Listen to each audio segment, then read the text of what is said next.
મિત્રો, રેપ કેસને લઈને નામદાર સુપ્રીમ કોર્ટે બહુ મહત્વનો ચુકાદો આપ્યો છે અને આ ચુકાદાની અંદર એવું સ્પષ્ટ નોંધ્યું છે કે લગ્નના વચનો તૂટી જવાથી બલાત્કારનો કેસ આપોઆપ બની જતો નથી. હા મિત્રો, આ કેસની અંદર એવું હતું કે એક આરોપીએ એક મહિલાને લગ્નની લાલચ આપી અને તેની જોડે શારીરિક સંબંધ બાંધ્યા હતા.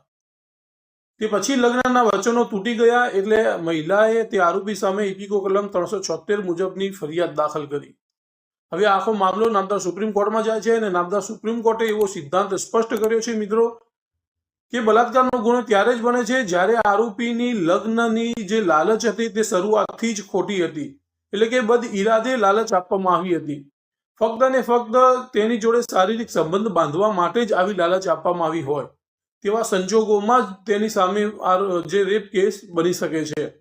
હવે આ કેસમાં એવું હતું મિત્રો કે જે આરોપી અને મહિલા બંને એકબીજાની સાથે સંમતિથી છેલ્લા ઘણા વર્ષોથી રહેતા હતા અને બંનેની સંમતિથી શારીરિક સંબંધ પણ બાંધવામાં આવેલા હતા.